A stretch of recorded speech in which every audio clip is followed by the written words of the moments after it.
طيب. بسم الله والحمد لله والصلاة والسلام على رسول الله صلى الله عليه وسلم. اللهم لا سهل إلا ما جعلته سهلا وأنت يا حي يا قيوم تجعل الهدن إذا شئت سهلا.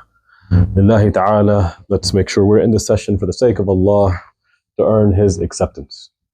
So Umrah in the Syafi'i school is an obligatory worship, and so like all worships, whether optional or obligatory, there's going to be prerequisites, requisites, and invalidators. So we're going to go through them, inshallah ta'ala. We're going to first go over the state of ihram. So according to the Syafi'i school, the first integral for the pilgrim intending to travel to Mecca for Umrah is to establish the intention in his heart to enter the obligatory actions of Umrah. And merely donning the clothes of ihram is not a valid intention. So just because you put on the clothes does not mean now that you are in the state of ihram. So a valid intention would be, for example, to say, I now commence the acts of Umrah, or I now intend to enter the state of ihram. And also merely planning to go to Mecca for Umrah is not sufficient as an intention. So you have to intend the aforementioned that we mentioned. That's why even from here, one should not say, I intend to do Umrah. Because the moment you make your niyyah, then in this hometown, then you would be in the state of ihram. So at this point, you wouldn't be able to wear sewn clothes, etc. So it must be also done before the person crosses the miqat or entry points.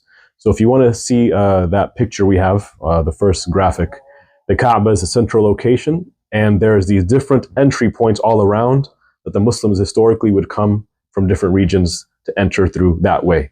And these miqat were established by the Prophet sallallahu alaihi wasallam. So again, you can do it from your hometown. You can do it from Ethiopia. You can do it from here in Atlanta. But once you make your niyyah to now enter the state of ihram, then the prohibitions and the obligations associated with ihram will now start pending. And crossing beyond these miqat or what aligns with them before first entering the state of ihram is sinful and requires an expiation. And we'll talk about that briefly later. These miqat were established by the Prophet sallallahu alaihi wasallam, and again, as you can see, depend on the person's route of travel. So because you mentioned that you guys will be going to Medina first, correct? You guys are going from Medina. So Dhul Hulayfa is where you guys will be entering from. So it's this masjid that's about 15 minutes away from Masjid Nabawi. So you pull up into the parking lot. If you already have your ihram, you took your ghusl in the hotel, you're good to go. You just make your niyyah and you'll say the talbiyah as you cross over, inshallah. But if you have not worn your clothes, there's a masjid inside where you can take a shower, pray, get dressed, etc. If one wants to make additional umrahs the next day, so sometimes after one makes umrah, they want to do another one the next day, then it's not permissible for the resident, and here in fiqh, when we say resident, we mean the one who's not there as a permanent citizen. For example, in Lawrenceville, we are citizens. We intend to live here and die here. Let's say you go to Canada for 1 year or Europe for 1 year for a business. You're considered a resident. You're there temporarily. So likewise, when we go to Medina, we're there as residents or visitors. So once you are already in there, you cannot make your intention the next day just like that. You must exit the borders of Al-Haram, make the intention of Umrah thereat, and then proceed with the acts of Umrah. So the best places for it are Al-Ji'rana, then At-Tan'im, and Al-Hudbiyah. So if one makes the intention of Umrah from within Mecca, then they have to pay an expiation, unless one exits Mecca's borders before partaking the acts of Umrah. So this is your hotel, and you already did Umrah the day before. You want to do it again. So you get on the shuttle, you leave the boundaries of Al-Haram, you make your niyyah outside of it, and you re-enter. And so that's how people do it there. And of course, on WhatsApp, I'll have my phone available for anyone who has questions, inshallah ta'ala, while they're there. And it is sunnah to perform a ghusl before intending to enter the state of ihram. So before you get on that bus to go to the area where people make their niyyah for the people of Medina, in your hotel, you can make a ghusl, just take a shower in the way of the Shafi'i school. This is sunnah. There's a lot of sunnahs, and it can be overwhelming. So we're just going to go over a few of them, and we'll mention why even some of them you may want to avoid. So it's sunnah to take a ghusl, and it's even sunnah to perfume the body. Right? So take atar and put it on your neck, put it on your hands, but not sunnah to put it on the clothes of ihram. That's what's prohibited. Now, why would I recommend not putting on perfume on the body. Because let's say you put perfume and then you put on your ihram. Now you're in the state of ihram when you go to, after you make your niyyah. Oftentimes people will readjust their ihram because it slides off or they get hot. So if you take it off, now it's considered you don't have your ihram on. When you put it back on, it's considered you're wearing perfumed clothes. So if you're going to be someone who takes it off, then you should not be doing that. Or someone who may haphazardly take it off and try to put it back on. But for the one who's very conscious, the one who's gone to Umrah several times, the one who's not going to be distracted, if they put on the atr and then they make sure they don't take off their ihram, then that's one way as well. And it is sunnah to wear white clothes, either new ones or a clean used one. So for example, if one wanted to do Umrah the next day, and let's say some blood got on his ihram, or some grease or sweat or perfume, you might eat dinner after Umrah, so you got some chicken grease on your clothes, then it's then you have to wash it and then reuse it that way. Or it's better to buy a new set, inshallah ta'ala. And one must take care to refrain from wearing the clothes forbidden while in the state of ihram. So the man will wear an izar. So in Harari, it's like the murto. So you wear the izar, and then you have the rida. So rida is like this, and then there's different ways depending on what state you're in, and you would wrap yourself for garment. And this rida would not be sewn, and it would not be felted. So the felted clothing is the clothes that's like pressed very tightly until it becomes one uniform piece of clothing. And a man must take care to also not wear shoes sewn or fit to the foot. So the shoes that I sent out, that one is sufficient. So the toes and the heels should be exposed. And the man may don a belt to secure his ihram or to carry his sword as well. And the woman may wear sewn clothes, so she dresses as normal. And she covers all of her awrah. Again, this is why we emphasize one should learn the fard al-ain, especially if they're going to take their family. Because a lot of women, for example, they will wear the hijab and expose this part. This is considered the awrah in the Syafi'i school, in the Maliki school, and the Hanafi school.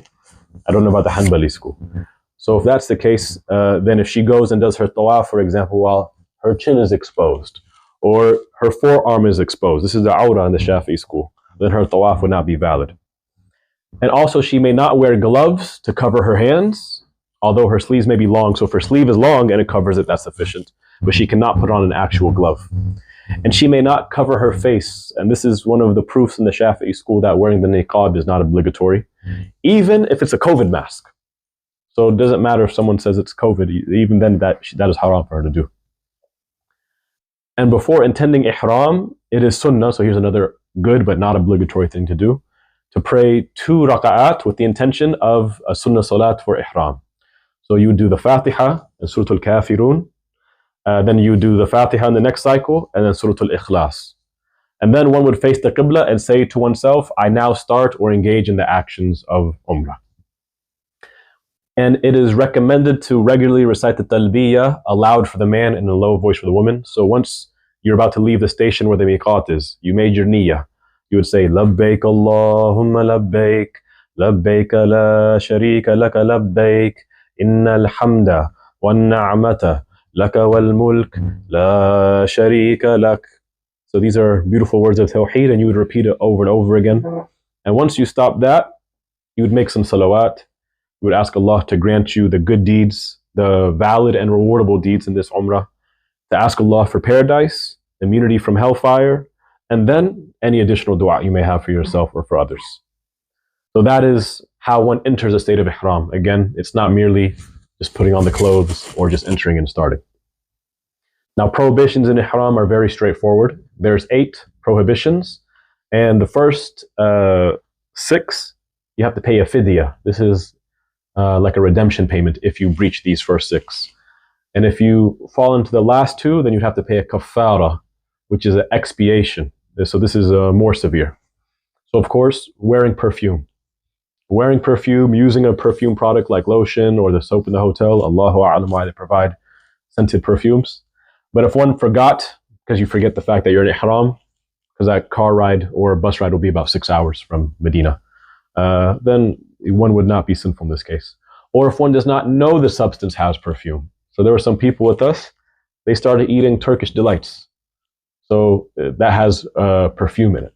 Yani perfume religiously in this context is anything that its purpose is to add a fragrance, like rose oil, for example. But if they didn't know that it had it, then they would not be sinful. And anointing the head hair or beard with oil, grease, welted honey wax, tallow, or the like. But you can rub your body, for example. So you have Vaseline or what have you, you can rub your body with that. And if one is bald, then you can anoint your head. And if one is unable to grow a beard, then you can anoint the face where the beard grows as well. And removing the fingernails, the toenails, or the hair. So if you have a habit of biting your nails, or like me, I always do this, and you pull out a hair or fingernails, then you have to pay a fidya for that. And for the man to cover his head, or to wear sewn or felted clothes in a manner that surrounds his body, like pants or like this thobe. So some people, while they're riding, the sun is beaming in their face on the shuttle. So what do? They naturally just do this. They naturally cover their head. Or when they get out of the shower, they put the towel on their head when they get to the hotel. So this is haram. You can't cover your head. If you take a towel and you wipe your head, that's fine. But tiani, to rest the towel on the head, or to lay down and do that, or if you want to take a nap beforehand, so you go under the covers, then that would be haram. You would pay a fidya for that. And for the woman to cover her face or gloves, as we mentioned, and to conduct a marriage contract. So if you see someone having nikah in the masjid, and they say, come on, brother, be a witness. It's haram for you to be a witness. It's haram for you to get married. It's haram for you to give away your daughter, in this case. This is why it's important we fulfill the key aspects of umrah, because we come back with them unfulfilled, you'd still be in the state of ihram, and thus the implication of that is what? You cannot engage in marriage contracts. And of course, the last two are the most severe: sexual intercourse or its inviting actions. Inviting actions would be, and there were some people, they did this there. I saw it. They're not paying attention. They might kiss their wife or, caress their wife's hand, and so that is prohibited. And of course, hunting edible wild land animals. So we are now finished with ihram. We're going to go in tawaf, and we're going to go into sa'i, and then closing with the trimming and cutting. So circumambulating the Kaaba counterclockwise 7 times starts at the line in front of the black stone. So you start at the black stone, and obviously everyone's feet is covered. As you see here in the picture, that's very accurate to what it looks like. But they'll have that, and they'll have the green light. So you'll see whenever you lap, so you don't forget. So you start right in front of it. And then you make the intention of Umrah Tawaf. So there's these green, like Mario Kart lights. You make sure you line up right behind it. And the left shoulder must face the Kaaba at all times. So if this is the Kaaba, your left shoulder must face that the whole time. This is important because sometimes you may take a break. Actually, if you take a break, it would be valid. But let's say you just are in awe, or you're trying to get by some people. So you turn your chest towards the Kaaba. Your shoulder's no longer facing it. You have to step back to where you last had your shoulder facing it. Or if someone's behind you and they're calling your name, Fulan, so you turn and say, what? While you're still walking. Your shoulder just left the Kaaba, the facing the Kaaba. So if you took 8 steps forward, for example, while your shoulder's away, then you just pace back 8 steps, and then you start from there again, inshallah ta'ala. And the observance of tawaf is like the salah, except that eating and talking does not invalidate it. Therefore, maintaining wudu is key. So this is why, for example, when I made tawaf, I took my rida like this, and I did this as I walked. Because women, they'll start pushing, and if their skin brushes up on yours, then you broke your wudu. And then you have to go make wudu and then come back and start. So maintaining your wudu and covering the awrah. So if you want to readjust your rida, don't lift it because then your belly button might show, unless of course you have your izar covering it. But let's say your belly button is exposed, you cannot show that. And also the circumference around is considered as well. So for example, the crack, make sure it's covered just like in salah. And of course, for the man, this is the belly button, and for the woman, this would be up to the wrist. The forearm, we're not ahnaf. If one wants to do it according to the Hanafi school, they have to learn according to the Hanafi school. But for the women, the forearm is awrah in our school. The feet is awrah in our school. And the chin is awrah.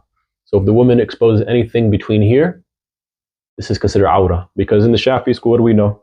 The woman, she can expose what? Her face and her hands. When you make wudu, what is considered the face?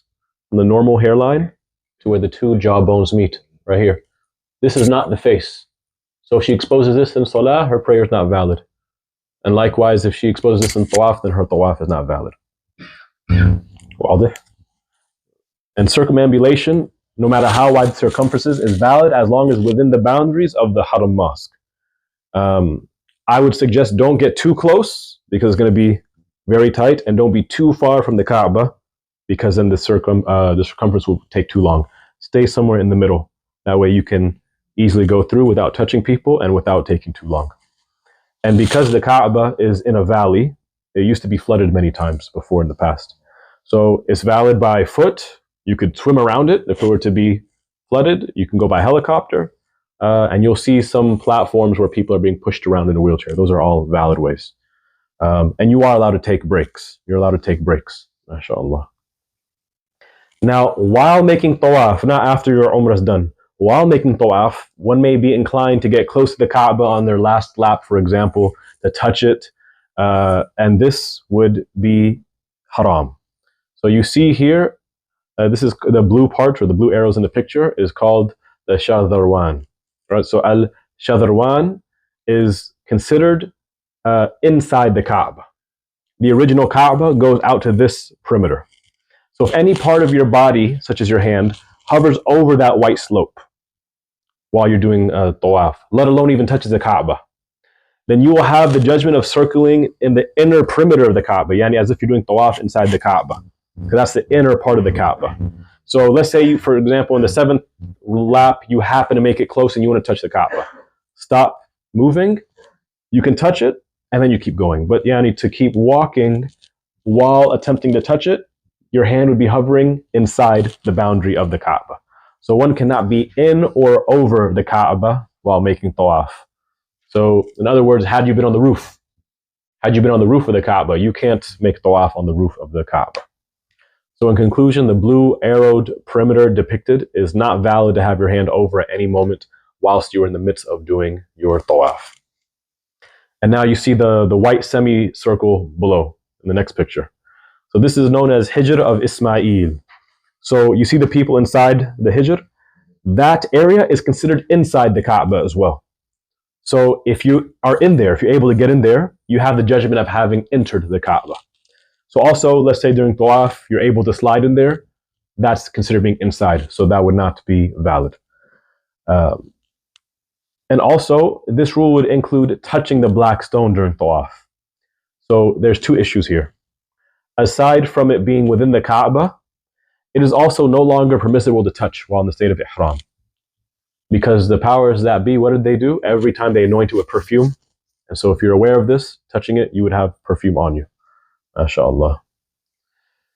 And once you exit the state of ihram, you can go back and touch the Kaaba or the black stone as much as you'd like. But remember, these Muslims have rights.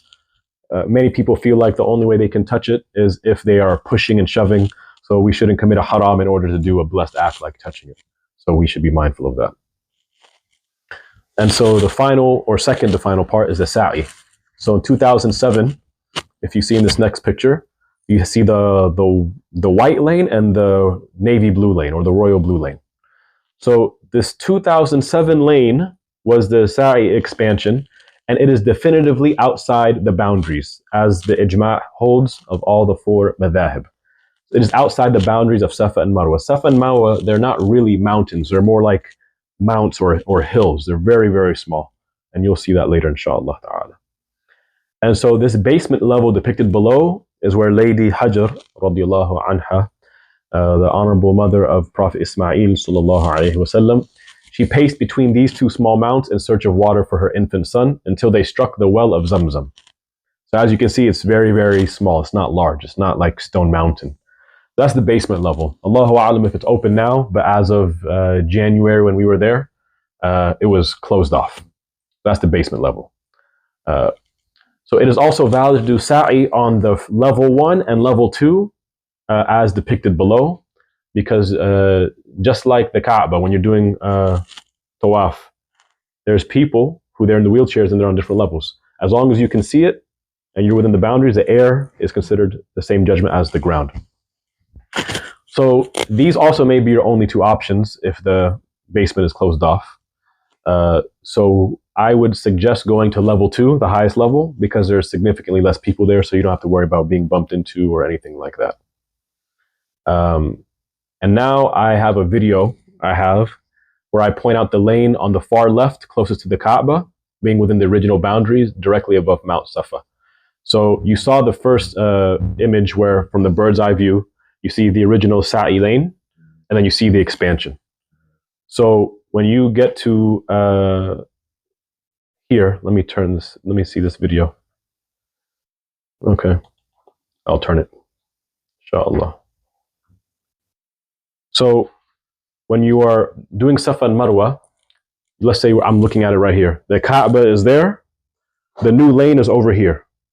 This is the original lane, the one closest to the Kaaba. The one furthest away is the new lane. And so I'm going to play this. I hope you don't have an issue seeing, inshallah ta'ala. So now that where Safa and Marwa is, that is the valid column. These are the 2 wheelchair columns. So in the middle, they have a column for people in wheelchairs to be pushed back and forth. Within here, the one on the left, i.e. closest to this lane that's next to the Kaaba. So imagine the Kaaba is right outside this wall. These are valid. But once you go out here, you are literally outside the boundaries of the mountains. And I'll show you how. Definitely outside of the boundary. This one, if you stay to this side, you're in. You're in. And if you stay to the far side of this column, not that column, this column, then outside the boundaries. Because see, this circular fixture right here, when you look right down, you can see the mountain right there. So that column is way outside of it, yes. And so I have another graphic as well. So, and also you see, they have these white fences. You can't even walk up to look down to see where's the mountain. They block you from even looking down there. So I'll explain that more, inshallah ta'ala. So in this next picture, this circular marble structure encompasses the mounts. So right at this point, we're at Mount Safa. So whether by foot or by pushing someone via wheelchair, make sure you cross into the circular structure. So do you see that small red pin in the middle, in front of the marble structure, right here?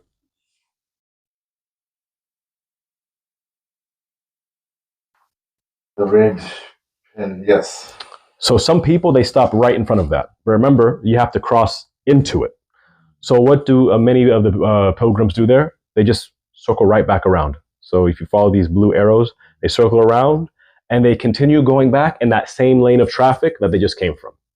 Because if you go to the far right where you see the red X, that's where they usually, for those who did not pay attention, that's where they will go into. But again, that lane is far outside the circular mound. Whereas that lane right in the middle, closest to the Kaaba, it crosses right into it. That's the exact line that Lady Hajar radiallahu anha, she crossed into. So to be safe, make sure you go all the way around it, and then that's how you would do it. And so that's the easiest way to avoid stopping short of the mount, which is to walk to the very back and loop around. And since we start at Mount Safa, then we reach the end of Mount Marwa. So this is Safa, you go to Marwa, and that is lap 1, right? Head back to Safa in the same lane and going against traffic, and that is lap 2. Some people think going here is 1 lap. Going here is 2 laps. No, 1, 2, 3, 4, 5, 6, 7. So you stop at Marwa. So that's about 3.4 kilometers. So 7 laps stops at Marwa. And also wudu is not needed for sa'i, unlike tawaf. And likewise, water breaks and snack breaks are permitted, and they have water stations all throughout.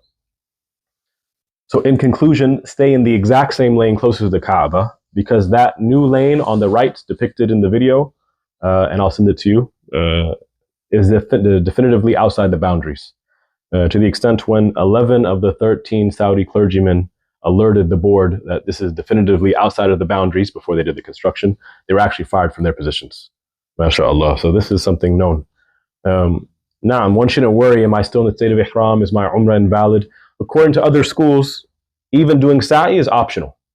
Even doing sa'i is optional. So according to other madhahib, you can make your intention for ihram. Then you do tawaf, and then you can jump straight to the trimming or the shaving, and you're fine. So even, let's say you're with a group and your iman feels weak, you don't want to leave them, so you follow them, you wouldn't have to worry about your worship being invalidated or having no umrah.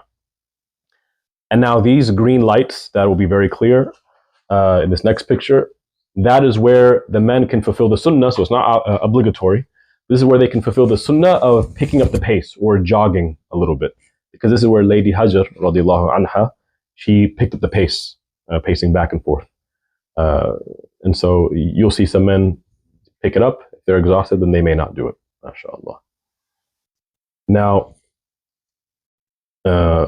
in conclusion, some people ask, the basement level is closed, which inshallah it won't be when you're there. So you cannot actually see the hills of Safa and Marwa. As you saw, they had the plastic fences, and then they had a few feet away the marble structure. So how do you know where the finish line is, since you can't see the mountain? And so the circular marble structures previously mentioned encompass the perimeter of the two mounts. So you have the circular structure. If you were to look down, you'd have the mountain within that perimeter. So unfortunately, they do not mark on the ground. You don't see like a line like you may see at Tawaf, where it starts and when it finishes. So many worshippers, unknowingly, they will make laps without crossing the finish line. So let's say this is Marwa. They will stop short of it without even crossing into it. So as we mentioned earlier, just circle around the fixture and then go back that way. So you'll be having crossed that boundary. MashaAllah. And don't bother trying to speak to the police. Most of them don't speak English unless you have someone who speaks Arabic in your group. And finally, we're going to talk about the halq or taqsir. So the halq, or the shaving, or the taqsir is a trimming. So upon exiting Safa and Marwa, when you go down the stairs, you'll have people waiting there asking you for a haircut, essentially. So you can follow them and they'll take you to the clock tower or other malls nearby. And you can probably get it for anywhere between $3 to $10 for the haircut. So you can get it trimmed. The minimum, according to the Syafi'i school, is 3 hairs. But the Prophet ﷺ said there is a special merit for shaving it completely. And for the one who is bald, it is sunnah for him to run the razor over his head. But if you have, for example, stubble or some hair, then even if you have that shaved, then you would have that merit, mashallah. And once the shaving or trimming is complete, yani as long as you have 3 cut off, let alone more, you are now outside of the state of ihram. It has come to a close. You can go back to wearing normal clothes and proceed as normal, inshallah ta'ala.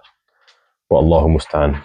Are there any questions or things that need clarification? Yeah. And there's a lot of sunnahs, by the way, we left out. What to recite during tawaf, what to recite when you're doing sa'i. I'll send that, inshallah. But at least this is the gist of it. This is 11 pages, summarized from about 80 pages. So there's a lot more information. Left shoulder. Right. Shoulder should be open. Right, so it goes back to the sunnahs. So I'm going to do a separate document, inshallah, for the sunnah matters, because if you think about it, if you want to compare it to a convert, and you're trying to teach them how to pray salah, you tell them all the wajibs, the sunnahs of the wudu, the sunnahs, they're going to probably mix things, forget things, they might even leave out the Fatiha. So if it's someone's first time, or if there's a short time span, I like to stick to the bare basics, a few sunnahs. But as far as like, do you wear it like this, or then do you adjust it like this? This varies on whether you're doing a tawaf or whether you're doing a sa'i. So that's something that I'll show, inshallah. And most people there are doing it correctly, so you don't have to worry about that, inshallah. And then after you do it, well, you do 2 rakats, and that's facing where Maqam Ibrahim. So that's another great sunnah. So after tawaf, if you're able to, try to get behind Maqam Ibrahim, which surprisingly a lot of people are not crowded around, and then pray 2 rakat sunnah. If one has qada prayers, for example, they have prayers they did miss in the past, then in this case, it would be more rewardable if they did their qada prayer. Let's say 2 rakat from a fajr they missed 2 years ago. And the Maqam Ibrahim, it's this, you've seen it, it's those like golden type of encasements, and it's the footprints of Prophet Ibrahim alayhi salam. I was surprised a lot of people didn't know what that was, so they kind of overlooked it and walked by it. So it was very easy to access and touch. But that is a good thing to do as well after tawaf. And then you mentioned instead of ihram, too, for example, right? Invalidate your wudu, it doesn't invalidate your ihram. No, not your haram. No, just the You wudu. just go make your wudu and come back and continue. Exactly. And there's water stations right there to do it. But again, for precaution, and the rida is very large. So if I just did this, my whole body was covered. I just walked like that. I just walked like that. I had no issue. Marhaba. Let's end with tahleel. La ilaha illallah 3 times and salah ala nabi for the barakah. May Allah grant all of us the rewardable umrahs. Nuhallil. La ilaha illallah. La ilaha illallah. La ilaha illallah. Allahumma salli ala Sayyidina Muhammad wa ala alihi wa sahbihi wa sallim. Allahumma salli ala Sayyidina Muhammad wa ala alihi wa sahbihi wa sallim. Allahumma salli ala Sayyidina Muhammad wa ala alihi wa sahbihi wa sallim. And again, if any questions arise in the meantime, WhatsApp works very well over there. No issues with signal, inshallah.